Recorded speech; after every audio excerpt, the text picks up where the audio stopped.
वाहिगुरु जी का खालसा, वाहिगुरु जी की फतेह. Beloved Guru, you know that in my last few posts, I had been discussing Sikh history of the 18th century. Sikh history in this century, particularly up to the first half of the century, was mainly associated with two types of persons, that is, our martyrs and certain leaders. So, far martyrs are concerned, I have already discussed some prominent names who figure in this period of history. But as the Mughals were torturing the Sikhs, killing them in great number, so the Sikhs were getting stronger because they knew that they can survive only when they become stronger. So there was a need of some such leaders who could lead them to this strength of the Sikh forces. So I had told you that one period came when Zakaria Khan offered Diwani to Sikhs. That was one opportunity the Sikhs availed of, because by accepting the Diwani, they could strengthen their position. Although this agreement with the Mughals lasted only for about 2 years, but during this period only, Diwan Kapoor Singh, who was entrusted with the responsibility of being a Diwan and collect revenue from the particular area specified to them, he was a very wise and a very wise leader who could foresee as what future should be of the Sikh community. He knew that during this period of peace, he can call back all the Sikhs who are living in forests or the hills or in remote areas and consolidate the disintegrated persons, groups into a bigger group. So he did that. He called them and consolidated all of them, making them a united group of Dal Khalsa.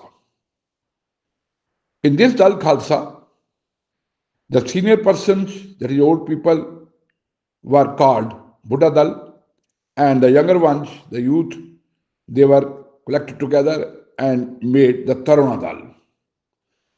Different duties were assigned to them. The Buddha Dal was mainly to concentrate upon the management of the shrines and the Sikh congregations, and the Taruna Dal was made to prepare themselves for any battles or coming periods when they will have to face the Mughals. This Taruna Dal increased rapidly. A large number of youth joined this Taruna Dal, and gradually, when it was noticed that about 20,000 Taruna Dal people membership had reached 20,000, then it was decided to make further groups, and those were the 11 groups which came to be known as 11 missiles. Later on, they became 12 missiles.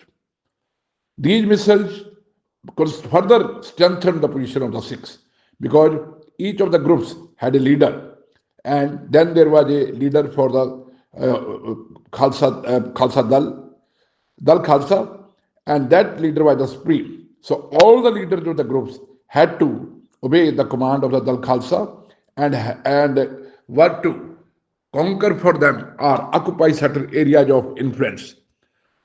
So this increased the areas of influence of those groups, and gradually they became all the more strong.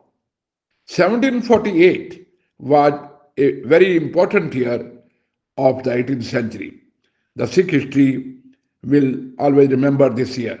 Only a year before, the Muslims who had defiled the sanctity of the Harmandir Sahib had been turned out, Masarangad had been murdered. Then the ammunition and the armed which were left, the weapons that were left by the Mughals in the in the Harmandir Sahib, the same came to the possession of the Sikhs. They became stronger. Then they started fighting battles. Battle of Kalanor, the Sikhs defeated the Duranis in this battle.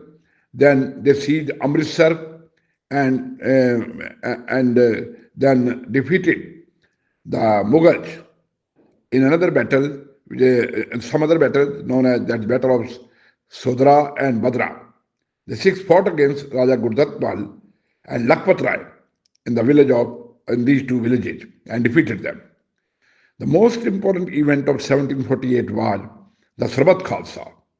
The Sikhs held a Sarbat Khalsa because, as I have told you, that they had become very big in number, particularly the Tarunadal, and then this Sarbat Khalsa was called during Vaisakhi, where Jassa Singh Ahluwalia was appointed as the supreme leader.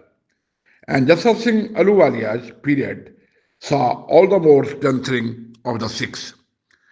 It was during this Sarbat Khalsa only that the missiles had also figured prominently and started working independently as well as jointly under the command of the Dal Khalsa.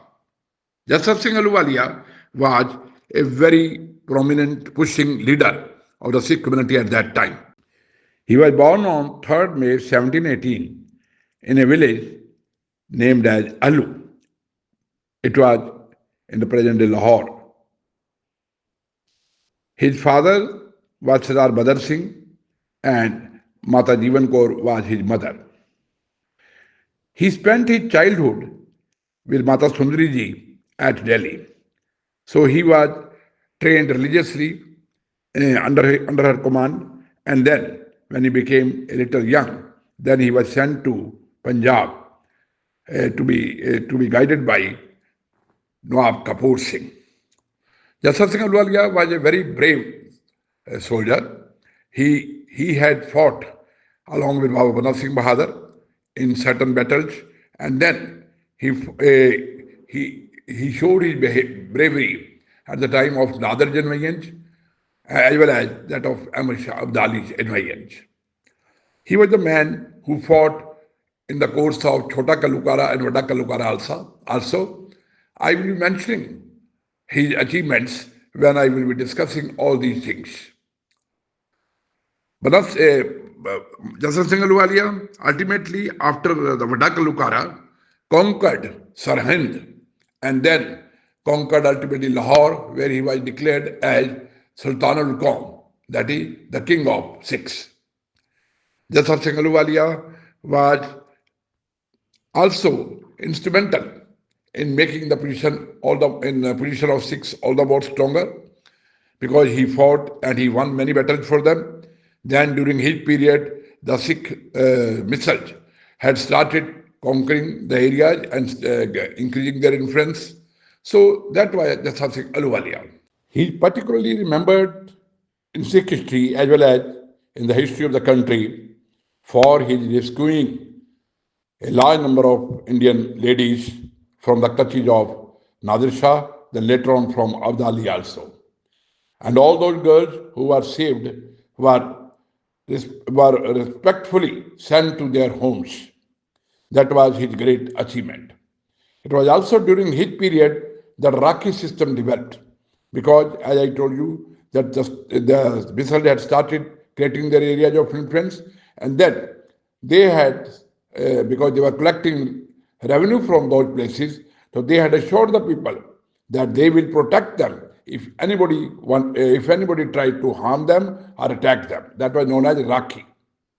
Jassa Singh Ahluwalia's role in Kalukara is also very significant, and that for that, Kalukara means a big event wherein a large number of persons are killed.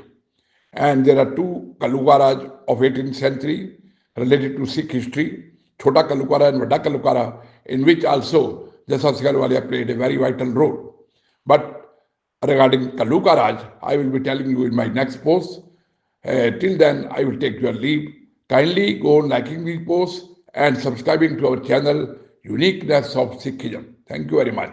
Vaheguru Ji Ka Khalsa, Vaheguru Ji Ki Fateh.